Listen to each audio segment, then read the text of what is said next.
ఎవరికి ఉపయోగం? మీ వల్ల, మీ కుటుంబం వల్ల. బందిపోటు ముఠా పడ్డటి రాష్ట్రం మీద పడి 10 సంవత్సరాలు దోసుక తిన్నా సరిపోతలేదని చెప్పి మళ్ళీ విధ్వంసపు రాజకీయాలకు తెరలేపాలనేటటువంటి మీ యొక్క కుట్రలని ఉక్కు పాదంతో అణిచేటటువంటి నిర్ణయాలు ఈ ప్రభుత్వం ఆల్రెడీ తీసుకుంది. గౌరవనీయులు ముఖ్యమంత్రి గారు శాంతియుత వాతావరణాలని ఈ నగరంలో, ఈ రాష్ట్రంలో ఎవరైనా చెడగొట్టాలనేటటువంటి ప్రయత్నాలు చేస్తే మాత్రం కఠినమైనటువంటి చర్యలకి ప్రభుత్వం పూనుకుంటుందనేటటువంటి హెచ్చరికలు కూడా జారీ చేసినట్టు మళ్ళొకసారి గుర్తు చేస్తా ఉన్నా. తెలంగాణ సమాజానికి మా యొక్క విజ్ఞప్తి ఒకటే, వీళ్ళ స్వార్థం కోసం సొంతోని కూడా మోసం చేస్తారు, నమ్మినోని కూడా వెన్నుపోటు పొడుస్తారు. వీళ్ళకి నా తన అనేటటువంటిది ఏం లేదు. అటు ఆంధ్ర తెలంగాణ అనేది ఏం చూడరు. వీళ్ళ అవకాశవాద రాజకీయం కోసం ఎంతకైనా దిగజారుతారు. వీళ్ళ ట్రాప్ల తెలంగాణ సమాజం పడొద్దు. విధ్వంసపు రాజకీయాలకి మన పిల్లలని వాళ్ళు ఉసిగొల్పేటటువంటి ప్రయత్నాలు జరుగుతున్నటువంటి దాంట్లో చైతన్యవంతమైనటువంటి యువత ఆలోచన చేయాలి. తల్లిదండ్రులు దీని గురించి ఆలోచన చేయాలి. విద్య, ఉపాధి, ఉద్యోగాలు, అభివృద్ధి, సంక్షేమాలు కావాలన్నా, విధ్వంసాలు కావాలన్నా, విష ప్రచారాలు కావాలన్నా తెలంగాణ సమాజం యువత తేల్చుకోవాల్సినటువంటి అవసరం ఉంది.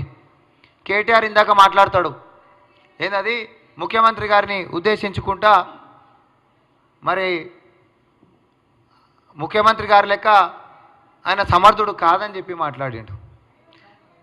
నీ అయ్యా అసమర్థ ముఖ్యమంత్రి లెక్క 10 సంవత్సరాలు ఫామ్ హౌస్లల్లా లేకపోతే ప్రగతి భవన్లు అని చెప్పుకొని గడిల పరిపాలన చేసిండు కాబట్టి అసమర్థ ముఖ్యమంత్రి గతంలో ఉండే కాబట్టే తెలంగాణ వద్దని చెప్పి ఫామ్ హౌస్కి పరిమితం చేస్తే ఆ హిస్టరీని ఇంకా కూడా రిపీట్ చేస్తూనే ఉండు. ప్రతిపక్ష నాయకుడు లెక్కేస్తే ఒక అసమర్థ ప్రతిపక్ష నాయకుడు లెక్క కూడా నీ అయ్యనే ఉన్నాడు. ఒకసారి అసెంబ్లీకి వచ్చిన బాపతి కాదు, ప్రజల సమస్యల గురించి అడ్రస్ చేసేటటువంటి వ్యవహారం కాదు. కేటీఆర్ టూరిస్టులకు అమెరికాకించి వచ్చిండు. వచ్చిన తర్వాత ఎవడైనా చిత్తశుద్ధి ఉన్నోడు ఉంటే, తెలంగాణలో వరదలు వచ్చి ప్రజలు మునిగిపోయి సస్తుంటే నీ ప్రోగ్రామ్ అమెరికాలో క్యాన్సిల్ చేసుకొని హుటాహుటిన ప్రజల కాడికి రావాలి. నీకు చిత్తశుద్ధి ఉన్నోను అయితే టూర్ మొత్తము జాలీగా ఎంజాయ్ చేసినాక ఈరోజు వచ్చిన తర్వాత ఏడికి పోయిండండి? మునిగిపోయిన ప్రజల కాడికి పోయిండా? పోలే. ఏడికి పోయిండు?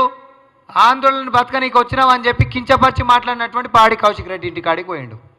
బాబు అమర్దులు ఇద్దరు కూడా సమర్థిస్తున్నటువంటిది ఎవరిని? పాడి కౌశిక్ రెడ్డినే. పోయి పరామర్శించింది ఎవరిని? పాడి కౌశిక్ రెడ్డినే. పాడి కౌశిక్ రెడ్డి ఎందుకు గొప్పడవుతుండు అంటే సొంత పార్టీ ఎమ్మెల్యేలని మీ పంచాయత్ల ప్రాంతీయతని అంటే పక్క రాష్ట్రం వాళ్ళు, బతకనీకి వచ్చిన వాళ్ళు, ఆంధ్రోళ్ళు అనేటటువంటి విధ్వంసపు మాటలు మాట్లాడుకుంటా, విష ప్రచారాలు చేసుకుంటా ఉంటున్నటువంటి వానికి బాబా మరుదులు ఇద్దరు పోయి భుజాలు తడుముకుంటా శబాష్ అనేస్తున్నటువంటి పరిస్థితి తెలంగాణ సమాజం గమనించాల్సినటువంటి అవసరం ఉంది. ప్రతిపక్షంలో ఉండి మీకు చిత్తశుద్ధి గిట్ట ఉండుంటే రుణమాఫీ సాంకేతికంగా కొంతమంది కాలేదంటున్నటువంటి నువ్వు ఆ రైతులని అధికారుల దగ్గరికి తీసుకొని పోయి ఎందుకు అయితలేదో కొట్లాడి మీ యొక్క చిత్తశుద్ధిని చూపించుకోవాలి. ప్రభుత్వం నుంచి నిధులు ఇచ్చేసిన ప్రభుత్వం నుంచి ఎట్లాంటిది లేదు వైఫల్యం. మీకు నిజంగా చిత్తశుద్ధి ఉంటే ప్రజల పక్షాన్ని నిలబడి కొట్లాడండి.